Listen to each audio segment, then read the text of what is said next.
Student, स्वागत है आपका हमारे YouTube channel M for mathematics पर। आज हम अब क्या करेंगे कि इंपॉर्टेंट क्वेश्चन देखने वाले हैं। लेसन नंबर 11 और 12 के क्लास 10 के हैं ये इंपॉर्टेंट क्वेश्चन है। ठीक है, रचना जिसमें हमें देखनी है। तो इसमें जो है सबसे पहले देखते हैं कि ये जो है इंपॉर्टेंट है, जिन्हें कहा जा रहा है कि बहुत अच्छे तरीके से है क्योंकि रिपीटेड क्वेश्चन है। तो इसमें सबसे पहला क्वेश्चन है 7.6 सेंटीमीटर लंबा एक रेखाखंड खींचिए, इसे 5.8 अनुपात में विभाजित कीजिए और दोनों को मापिए। ठीक है, तो हमने ये सवाल किया था, इसकी वीडियो आप जाकर देख सकते हैं हमारे यूट्यूब चैनल पर। मैं उसका लिंक आपको डिस्क्रिप्शन में दे दूंगा और आई बटन पे जाकर आप जल्दी से देख सकते हैं। लेकिन पहले इस पूरी वीडियो को देख लो, क्या क्या इंपॉर्टेंट है। तो देखो, आपको एक क्या करना है इसमें, सबसे पहले जो भी दिया हुआ है, जितना 7.6 का दिया हुआ है उतने मीटर लंबा एक रेखाखंड खींच लेना है। फिर यहाँ से चाप लगाने हैं, है ना। ठीक है, उस तरीके से आप इस वीडियो को पूरा देख लो, आपको उसमें पता चले। ठीक है ना। तो ये इंपॉर्टेंट क्वेश्चन है, इनमें से कोई एक 2 नंबर में 4 नंबर में पूछा जा सकता है। नेक्स्ट क्वेश्चन देखते हैं। नेक्स्ट क्वेश्चन है हमारा, एक त्रिभुज बनाना है एबीसी, जिसमें बीसी जो है किसके बराबर है। बीसी हमारा 6 के बराबर है, ए बी 5 के बराबर है और एंगल एबीसी जो है 60 के है। फिर एक त्रिभुज की रचना करनी है जिसकी भुजाएं एबीसी की संगत भुजाओं की 3/4 गुनी है। स्टूडेंट्स, रचनाओं वाले सवाल क्या होते हैं, ये आसान होते हैं लेकिन हम इन्हें क्या सोचते हैं, भारी है। ठीक है, तो ये अगर हमसे कभी कोई ऐसा हो कि कोई जो हमारे ऑप्शन में सवाल आया हुआ है वो ना हो रहा हो, तो हम रचना वाले सवाल आसानी से कर सकते हैं। तो आपको इन्हें जरूर देख के जाना चाहिए और बस इनको करने का एक ही मतलब एक तरीका देख लीजिए, फिर उस सब लगभग उसी तरीके से होते हैं। तो देखो ये वाला, ये कुछ इस तरीके से हुआ था। यहाँ पे हमें एंगल 60 का बनाना है। सबसे पहले एक रेखाखंड खींचना है, फिर एंगल बना लेंगे, फिर जो बाकी जो 2 भुजाएं दी हुई हैं उसके हिसाब से उन्हें ड्रॉ कर लेंगे। ड्रॉ मतलब ये ना, पहले एबीसी एक त्रिभुज बना लेंगे जो मेन दिया हुआ है। एबीसी त्रिभुज बनाने के बाद हमें क्या करना है, फिर उसके बाद उसे क्या नाम, समरूप त्रिभुज बनाना शुरू करना है। तो इसकी भी हमने वीडियो डाली हुई है, इसका भी आई बटन पर मैं आपको लिंक दे दूँगा। नेक्स्ट देखिए, इसमें से और क्या इंपॉर्टेंट क्वेश्चन पूछा जा सकता है, वर्त के ऊपर, है ना। वर्त के ऊपर पूछा जा सकता है, इस बार वर्त के आने की ही संभावना है। ठीक है ना। तो वर्त के ऊपर देखिए क्या क्वेश्चन पूछा जा सकता है कि 5 सेंटीमीटर का एक वर्त खींचना है और केंद्र से 8 सेंटीमीटर की दूरी पर एक क्या है, एक बिंदु से बिंदु पर वर्त की स्पर्श रेखा युग्म की रचना करनी है और उनकी लंबाइयाँ नापनी है। तो देखिए मैंने इस पर एक वीडियो बनाई थी, लेकिन उसमें मेरी तो संख्याएं अलग है, लेकिन कोई दिक्कत नहीं है, बिल्कुल उसी तरीके से आपको भी करना है। इसमें 6 सेंटीमीटर का वर्त लिया था और केंद्र से 10 सेंटीमीटर की दूरी पर बनाया हुआ है ना, बिंदु से स्पर्श रेखा की रचना की थी। तो वो कुछ इस तरीके से होता है ना। इस तरीके से हमें रचना करनी होती है। सबसे पहले बड़े वाला खींच लेंगे, फिर वहाँ से हमें क्या करना है, बड़े वाला वर्त खींच लेंगे पहले, फिर उसके बाद उसके केंद्र से 10 सेंटीमीटर की दूरी पर या जितनी भी हमें दूरी दी होगी एक बिंदु ले लेना है। फिर उस बिंदु जो रेखाखंड आया ना उसे हाफ कर लेना है।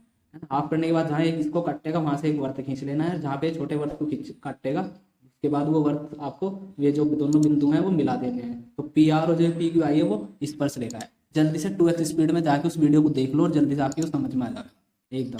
बस आपको बनाना है वहाँ पे जाके और कुछ नहीं करना है। रचना के सवाल इंपॉर्टेंट इसलिए होते हैं क्योंकि अगर हमारे से कभी भी वहाँ पे ऑप्शन में जो आए हुए सवाल है वे ना हुए तो हम ये कर सकते हैं। चलिए नेक्स्ट देखते हैं, संकेंद्री वर्त पर स्पर्श रेखा खींचना भी आ सकता है। ठीक है, संकेंद्री वर्त पर रचना करना भी बिल्कुल इसी के जैसा है। ये मैंने भी इसमें भी सिखाया हुआ है, संकेंद्री वर्त वाला भी। संकेंद्री वर्त वाले में करते क्या है, संकेंद्री वर्त वाले में सबसे पहले दोनों वर्त खींच लेते हैं जो भी संकेंद्री है। फिर वो कहता है कि हमें बड़े वाले वर्त पे ना क्या लेना है, एक बिंदु लेना है और उस बिंदु से स्पर्श रेखाएं खींचनी है। तो हमें क्या करना है कि बड़े बिंदु पे कोई भी वर्त ले गए, इन दोनों का सेंटर ये वाला, ये जो संकेंद्री वर्त है और ये बिंदु को मिला देना है। फिर वही करना है कि इसका हाफ खींचना है ना। हाफ खींचने के लिए आपको क्या करना होता है कि प्रकार में आधे से अधिक दूरी भर के एक चाप इधर एक चाप इधर, फिर इधर से एक चाप यहाँ लगा के लाइन मिला देंगे तो इसका हाफ हो जाएगा। तो फिर इसके हाफ पॉइंट पे से एक सर्किल खींचना है। तो वो जो सर्किल है वो जहाँ इन दोनों को काटेगा वो इसका क्या होगा, वो इसकी स्पर्श रेखा है। यहाँ से इस बिंदु से सर्किल जो काट रहा था वहाँ मिला देंगे, वही इसकी स्पर्श रेखा हो जाएगी। तो ये संकेंद्री वाले वर्त का हो गया। अब रचना में से इसी तरीके के सवाल पूछे जा सकते हैं और इससे ज्यादा कुछ नहीं पूछा जाने का रचना में। नेक्स्ट देख लेते हैं, रचना में रचना के चरण जरूर लिख के आइएगा वहाँ पे। ठीक है, नेक्स्ट देखिए अब क्या करना है आपको। अब है हमारा 12th क्वेश्चन। 12th में से ज्यादातर कैसे पूछे जाते हैं कि छायांकित भाग का क्षेत्रफल ज्ञात करो, है ना। तो इसमें मैंने एक क्वेश्चन लिया है जो रिपीटेड है। ये है, इसमें एक वर्त दिया होता है ना, यहाँ तक का एक त्रिज्या खंड है ये।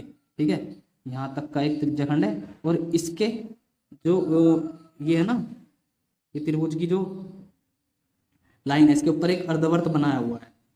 अब हमें छायांकित भाग का क्षेत्रफल ज्ञात करना है इसका। तो उसे ज्ञात करने के लिए हम क्या करेंगे कि सबसे पहले हमें क्या करना पड़ेगा, इस त्रिज्याखंड का क्षेत्रफल निकालना पड़ेगा। इस त्रिज्याखंड में से इस त्रिभुज को, है ना, इतने त्रिभुज को हमें घटाना पड़ेगा। फिर ये वाला पार्ट आएगा। ठीक है, अगर मैं इसे किसी और से दिखाऊं, जैसे सपोज करो ये हरे वाला पार्ट आएगा, है ना। इस हरे वाले पार्ट को हमें बड़े वाले जो अर्धवर्त है इसमें से घटा देना है बस। दोबारा बता देता हूँ क्या क्या करना है। सबसे पहले इस त्रिज्याखंड का क्षेत्रफल निकालना है जो नीचे है।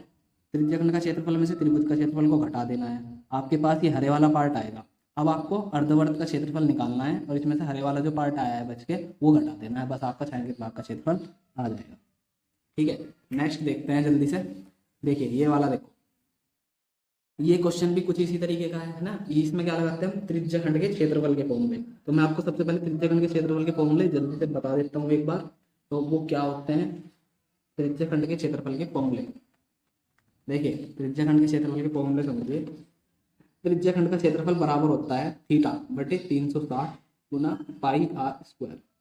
ठीक है, तो थीटा क्या है, जो भी वहां पे एंगल बना हुआ होगा। अब फिलहाल एंगल इस वाले क्वेश्चन में हमारा क्या बना हुआ है, 30 एंगल है। बड़े वाले की त्रिज्या कितनी है 21, छोटे वाले की है 14। तो बस आपको क्या करना है, आपको लिखना है 60 बटे 360 गुना पाई आर स्क्वायर। पाई को अगर 22 बटे 7 मानना तो आर, बड़े वाले की आर में से छोटे, तो बड़े वाला जो है ये त्रिज्याखंड बड़े वाला है, बड़े वाले त्रिज्याखंड में से हमें छोटे वाला त्रिज्याखंड घटा देंगे तो हमें छायांकित भाग मिल जाएगा। बस इतना सही तो करना है। तो 60 बटे 360 गुना 7 आर की वैल्यू 21 गुना 21। ठीक है, इसमें से माइनस करना है हमें किसको, देखिए इसमें से माइनस कर देंगे 60 बटे 360 गुना 22 बटे 7 गुना 14 गुना 14। ये ज़्यादा बड़ा कर दिया, हम इसमें से क्या ले सकते थे, पाई आर, तो पाई और थीटा बटे 360 तो कॉमन ही ले सकते थे। तो फिलहाल देखते हैं क्या कर सकते हैं इसमें। सपोज बोलो मैंने वही किया कि 60 360 और 22 बटे 7, 22 बटे 7 मिल गया, बस ये कॉमन ले लिया, इसे काट दिया, 6 ये 6 बच गया तो 1/6 हो गया। ये 7 से इसे 3 बार काट लेंगे, फिर उसके बाद ऐसे ही ये 7 से 2 बार कट जाएगा, है ना। तो यहाँ पे जो बचता है 22 और 21 या 63, 22 गुना 63 माइनस यहाँ पे क्या बचता है 22 गुना ये आपका हो गया 14 दूनी 28। ठीक है, अब जो भी इसमें क्या करेंगे, जो भी आंसर आएगा उसे घटा लेंगे। तो ये 1/6 इंटू 22 कॉमन ले लो, 22 कॉमन लेने के बाद क्या करेंगे 63 में से 28 को घटा देंगे। ठीक है, 63 में से 28 को घटाएंगे तो कितना बचेगा 22 बटे 6 तो यहाँ ही रहा है, 63 में से 28 और घटाना है, 13 में से 8 गया 5 बच गया, 6 में से 2, अब 5 बचा हुआ है, 5 में 2 आ गया 35 बच गया। 35 की गुना 22 में कर लो, 22 पंजे 110 की 0, 22 दिया 66, 66 और 11 कितना हो गया 77। ठीक है, और बटे में आगे थे, यही आपका क्या हो जाएगा आंसर हो जाएगा। अगर मीटर स्क्वायर में दिया हुआ है, मीटर स्क्वायर में दे रखा होगा तो मीटर स्क्वायर में इसका आंसर हो जाएगा। ठीक है, इस तरीके से हम सवाल हल कर सकते हैं। ठीक है ना, यहाँ पे इसकी जगह क्या आ सकता है, कुछ और भी आ सकता है। मोस्ट इंपॉर्टेंट सवाल है 6th ये। ठीक है, इसको जरूर आपको देख के जाना है, मतलब इसके जैसे ही क्वेश्चन आपको मिलेंगे वहाँ पे, ज़्यादा अलग क्वेश्चन नहीं मिलेंगे। इसमें बताया हुआ है 15 सेंटीमीटर त्रिज्या वाले एक वर्त की कोई जीवा केंद्र पर 60 डिग्री का कोण अंतरित करती है। तो हमें क्या ज्ञात करना है, संगत लघु व दीर्घ वर्तखंड का क्षेत्रफल ज्ञात करना है। तो इसे कैसे करोगे आप वहाँ पे, तो इसको देख लो जरा एक बार कैसे करेंगे हम इसको, है ना। तो इसे करने के लिए हमें क्या करना होगा कि एक पहले वर्त बनाना होगा जिसकी 15 सेंटीमीटर की क्या होगी त्रिज्या होगी। तो 15 सेंटीमीटर की त्रिज्या है और वहाँ पे कोई एक जीवा है, और जीवा जो है 60 डिग्री का कोण अंतरित कर रही है यहाँ पे। ठीक है, जीवा 60 डिग्री का कोण अंतरित कर रही है। तो हमें क्या बताना है, संगत लघु व दीर्घ वर्तखंड। तो बच्चे ये जो है ना, ये है हमारा संगत लघु वर्तखंड, और जो इसके दूसरी तरफ बचेगा ये पूरा पार्ट यहाँ का, ठीक है, वो हो जाएगा दीर्घ वर्तखंड। तो सबसे पहले मैं आपको बता दूं कि इसे किस तरीके से निकाला जाएगा। ठीक है, तो इसे निकालने के लिए हमारे पास एक फॉर्मूला है, वो क्या है कि ये नीचे वाला है ना, लघु वर्तखंड निकालने के लिए मैं डायरेक्ट लिख रहा हूँ, लघु वर्तखंड निकालने का क्या फॉर्मूला है। लघु वर्तखंड निकालने के लिए आपको क्या करना पड़ेगा, 360 है ना, थीटा बटे 360 गुना पाई आर स्क्वायर माइनस, देखो ये तो त्रिज्याखंड का हो गया, इसमें से त्रिभुज का घटा दो। तो त्रिभुज का फॉर्मूला यहाँ पे आप लगाओगे 1/2 गुना आर का स्क्वायर गुना साइन थीटा। अब थीटा क्या है, थीटा जो यहाँ है वही थीटा यहाँ लगा देना है। ठीक है, ये फॉर्मूला हमारे लघु त्रिज्याखंड लघु वर्तखंड को निकालने का।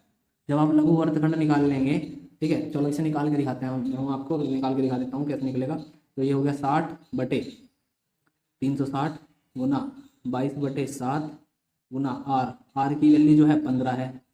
ठीक है, 15 गुना 15 और माइनस में आ गया 1/2, आर 15 गुना 15 हो गया साइन थीटा, यानी 60, साइन 60 की वैल्यू कितनी हो जाएगी, साइन 60 की वैल्यू हो जाएगी हमारी √3/2। ठीक है, तो अब इसे हमें सोल्व करना है जल्दी से। तो सोल्व करने के लिए क्या करेंगे, इसको इससे काटा, ये 6 आ गया, ऐसे ही यहाँ पे। तो देखिए अब बस इसमें आप क्या करोगे, इन दोनों को सोल्व करके इसका आंसर निकाल लोगे। तो मैं इससे ज़्यादा वीडियो को बड़ा नहीं बनाना चाह रहा, इसलिए बस आप यहाँ पे इसे क्या करोगे, सोल्व कर लोगे और निकाल लोगे। ठीक है, ज़्यादा से ज़्यादा 15 गुना 15 को कॉमन ले लेना।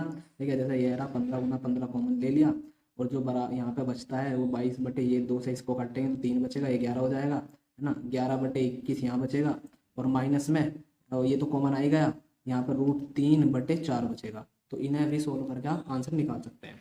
तो अब मैं इसमें देखो और इम्पोर्टेंट क्वेश्चन बता देता हूँ किस तरीके से पूछे जा सकते हैं। इसमें देखेंगे हम, ये अपनी बुक से बता देता हूँ कि क्या इंपॉर्टेंट क्वेश्चन है। तो ये इंपॉर्टेंट क्वेश्चन देखो, ये दोनों इंपॉर्टेंट क्वेश्चन है मेरे। इसमें देखो ये छायांकित भाग है, इस तरीके से दिया हुआ है। करना क्या है, इस त्रिज्याखंड का जो ये त्रिज्याखंड है इसमें से त्रिभुज का क्षेत्रफल घटा दोगे, छायांकित भाग आ गया। ठीक है, इस त्रिज्याखंड में से इस वर्ग का क्षेत्रफल घटा दोगे, छायांकित भाग आ गया। बस वहाँ पे ये देखना है कि किस तरीके से हमें निकालना है, किस में से क्या घटावें, बस फॉर्मूला जरूर लिख के आना है आपको वहाँ पे। ठीक है ना। नेक्स्ट एक क्वेश्चन देखो दिया हुआ था ये वाला, लेकिन इसमें से बहुत कम है कि पूछा जाएगा क्वेश्चन। ये व्यास है और यहाँ पे एक त्रिभुज बना हुआ है, ये व्यास है, एक त्रिभुज बना हुआ है, ये 8 है 6 है, तो सीधी सी बात है जो इसका व्यास है ना वो 10 आ जाएगा। मेन चीज में यही है कि हमें व्यास निकालना है जो कि 10 आ जाएगा। ठीक है, तो उसके हिसाब से वर्ग के क्षेत्रफल में से त्रिभुज का क्षेत्रफल घटा देंगे और आपका आंसर आ गया। ठीक है, नेक्स्ट क्वेश्चन दिखाता हूँ कि किस तरीके से पूछे जा सकते हैं।